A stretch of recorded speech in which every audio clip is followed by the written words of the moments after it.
Hey, peace world. Thanks for pressing play on another Pay Me No Mind sports and entertainment video. I'm the man here that keeps it all cooking wood. I had to touch base. Entertainment today. It's a Saturday, happy weekend, final holiday weekend of the summer. I had to touch base on the finale for Yellowstone, season 2 Yellowstone. Sins of Our Father is the name of the episode.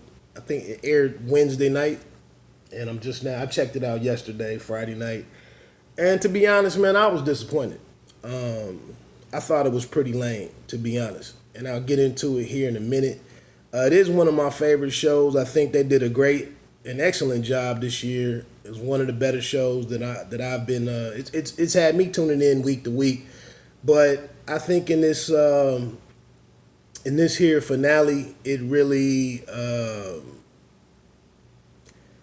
don't want to say it crapped the bed, jumped the shark or anything like that, but I just think it was underwhelming, and they just oversimplified some things. And I think at the crux of it is the fact that the Beck brothers had taken the grandson of John Dutton, Kevin Costner, and there's probably a lot of strong reservation or reluctance to do anything to an 8-year-old or however old Tate is. So, they show you the boot at the beginning or the end of the previous episode. Casey finds his boot out in the field. And they kind of give you this thought that some kind of struggle happened or something happened to Tate. And, you don't see anything going on the Beck side to give you any indication of whether or not Tate is still alive or not. Okay. So let's jump into it, man. The synopsis or the little storyline for the finale. The feud with the Becks comes to a head as the Duttons scramble to save one of their own. Okay. The Becks basically had no plan. And this is kind of where it's lame to me. So you have the kid and then you don't step up your security. So I think the show opens with some goons go to attack go to Jenkins House, and I'm sitting there watching it, and I'm like, the brother's sitting in the truck. Why would you be sitting out front, letting them know exactly where you are, and it's wide open country? Somebody could, it could be a sniper out there. It could be a multitude of ways that they take you out. But for you to be sitting out in the open basically made no sense to me. And as soon as I have this thought, the bullet comes through the window and takes the security guy out. Why Jenkins only has one security? That's what I'm saying. The beef is fully cooked at this point. And you have one security guy in Jenkins' case. He has one security guy out front. So these guys take him out. And then they move inside. Jenkins, has had some limited firearm training at this point. He sneaks into it. And why wouldn't he have had a panic room or something? I'm sorry. But he goes into this pantry, shoots one of the assailants, takes out a second one, but takes a shot. He catches one himself. And then he goes outside and I don't really think they wasted Jenkins, the actor. He's a pretty good a-hole in most of his movies. I don't think they ever really unleashed him, really. But anyway, once he got under Rainwater's thumb, he was kind of useless. Anyway, he gets taken out because there's a third guy that takes him out. Okay. Meanwhile, back at the ranch, at the Duttons situation at Yellowstone, they're kind of moving around, but the Becks never contact them. Like I said, what was their end game here? We're just gonna, you know that you've set this off by touching this man's grandson and messing with this family's most vulnerable member of the family. So let's fast forward. The sheriff comes and tells John that you need to make this about cattle. Which I don't think John has not really told anybody about his cattle being killed. I don't think they really did any more with that after they found out about the plane. So John is like, okay, I'll get this warrant. So he gets this warrant. And then he asks about the security of the Becks, and the sheriff says, those are my cousins. It's my cousins that are doing the security for him. And I thought he said off duty. I guess, like I said, they keep it simple. They go to the front of the ranch when Casey gets the warrant, and this is kind of what I kind of struggle with this.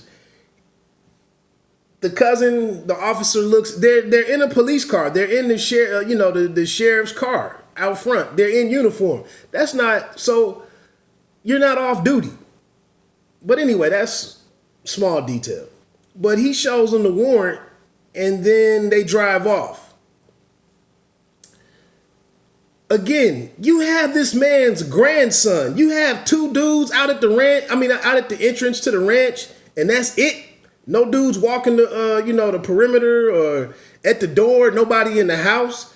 So Casey, Casey drives in. They drive off. Casey goes in the house, door unlocked conveniently. Walks right through the front door. No cameras, no nothing. Walks right through the front door. This part was a little suspicious because it looked like it was a setup at first. But spoiler alert, I'm giving the whole thing away here. Spoiler alert, Casey walks through the house, goes through everything, and finds Teal Beck on the toilet, reading the newspaper or something. And, he shoots him a few times to get to get Tate's location out of him. Okay, I won't even go into the detail here. He shoots him and he gets what he needs, the information that he needs, where his son is. And then he says something about, I got to keep this promise to my wife, and takes him out, shoots him in the middle of the chest. Okay. This is why I quit rocking with Ray Donovan and a couple other. This is why I left Power alone. Casey goes over and takes this revolver and shoots it from where Beck would be sitting, Beck was sitting from his vantage point, shoots some, random shots into the wall, and then throws the gun down, or he puts the gun in his hand, and then throws the gun down outside the bathroom. I'm sorry. I mentioned this with the reporter that they killed, with her not having water in her lungs. If they would have done an autopsy to see how she died, in that kind of accident, I think, well, maybe an autopsy wouldn't have been warranted. Maybe not. So I could be wrong there. But in this instance right here, there's no gunshot residue on Beck's hand. I'm thinking if you get shot that many times, they're gonna have to do a pretty thorough investigation and a autopsy to see what killed this man. So that's attention to detail for me. But again, you have a warrant. What really did the warrant really do? You went in and killed the man in cold blood, and now there's a direct paper trail directly to you. Who would have went and executed this warrant? You were there. What happened? So you just killing, or the warrant was just to get the guards to leave. I don't get it. I kind of get it just because, like I said, they oversimplified everything.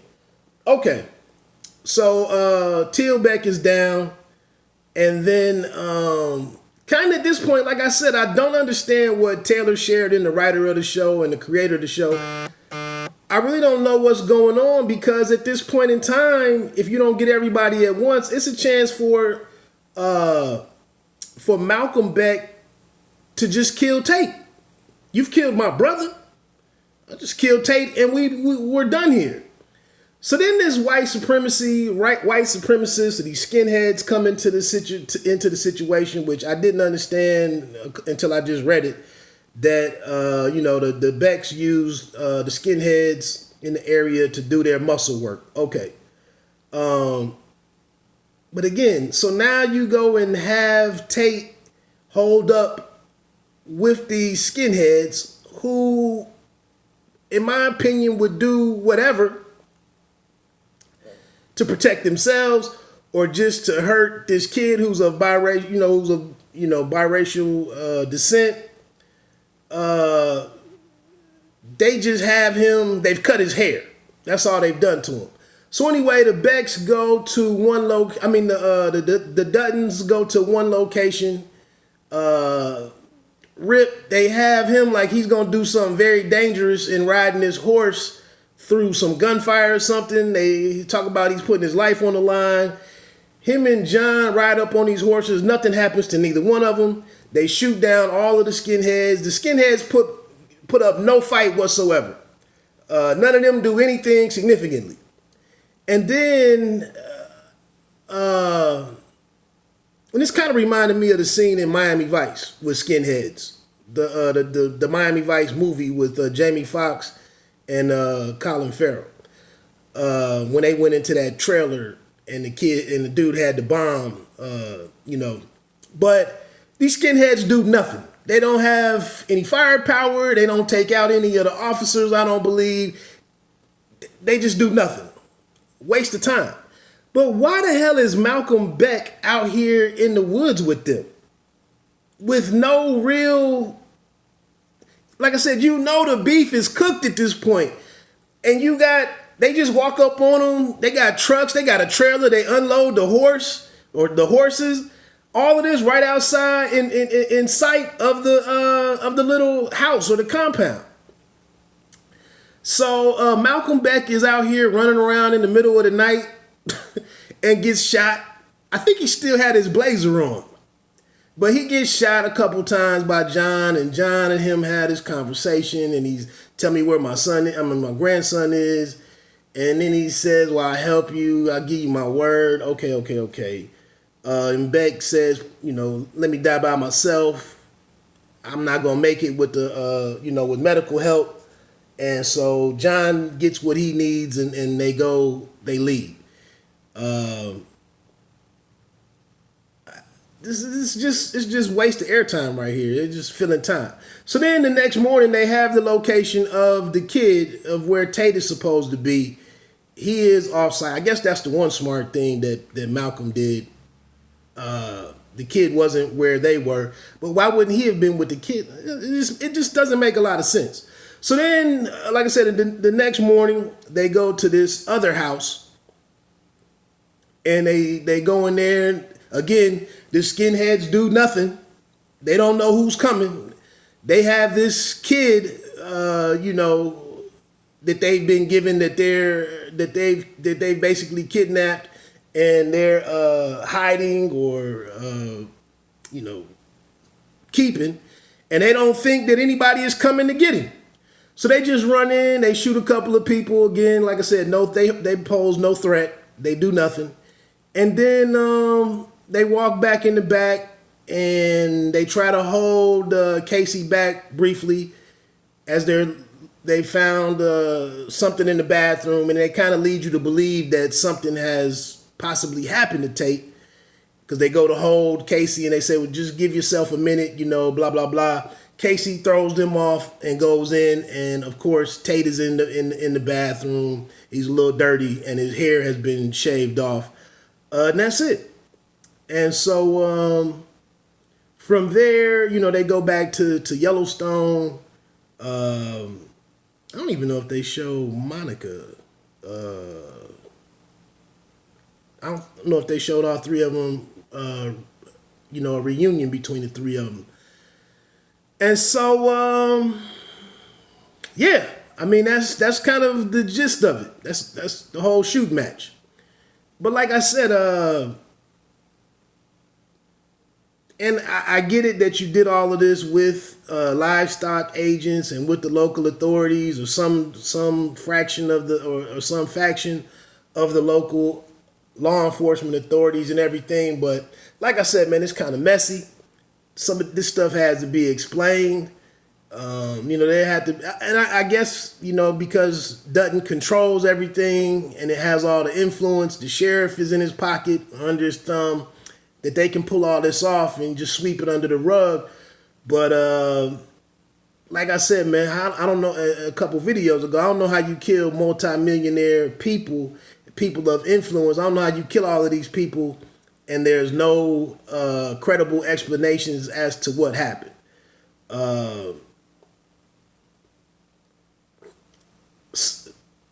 I mean, they just conveniently, skip over and leave a bunch of details untouched, and then that's just the end of it. The story moves on. So, hey, I'm a equal opportunity critic when it comes to this stuff, man. Like I said, if I'm watching this stuff, if I'm giving you an hour or 55, 47 minutes of my time, and this stuff ain't adding up, I don't care who wrote the show or who the show is aimed at. If it doesn't make sense, it doesn't make sense. Or if it's some a little bit of, you get a little reckless with the script, this is kind of where I come and talk about it. And like I said, it's not horrible. Some people didn't have many roles in this. Some characters really didn't have much of a role in the finale. Rainwater did send his dude to go help, which he really didn't end up doing much besides doing a little quick ceremony on the horse. Like something really dramatic was getting ready to happen with Rip's horse. And like I said, Rip rides into the middle of all this gunfire and nothing even happens to him. And so that's all Rainwater's contribution to the show was. Season 3 is underway. They're shooting that right now. I'm still excited and invested in what happens in season 3. But like I said, man, the finale was a little underwhelming in my opinion. Here on IMB.com, I think the show did pretty well individually. I think it was like a 9.2 for the episode is what the ratings are so far. And then one reviewer on here, DJ ETM or DJet M, gave it a bunch of stars, said what a finale, better and better, said what a finale, the emotions this stirs with me is incredible. 5 times during this episode, I was filled with tears. I recommend this for everyone with feelings. It didn't land on me like that. But okay, I mean, they did have the opening scene with Dabney Coleman playing the 90-year-old John Dutton Sr. and him and Kevin Costner, ride out onto the property, and you can see that Dutton Sr. is very ill and old. He drinks some whiskey. They look out onto their property. They have a quick father and son talk, and then Senior perishes. And that was kind of a flashback to open it. And just to let us know that it's always been a struggle to hold on to Yellowstone Ranch. And then it gets into kind of, the what the finale is about. So I thought they dropped the ball a little bit. I didn't have a lot of belief in the fact that Tate was actually going to get hurt, but just not one of my favorite season finales. So again, let me get on off here, man. Again, have a great weekend. Enjoy some time with the family. And, if you have any comments or questions about Yellowstone, you want to chop it up a little bit, feel free to leave a comment. I'll probably respond. I'm out. Peace.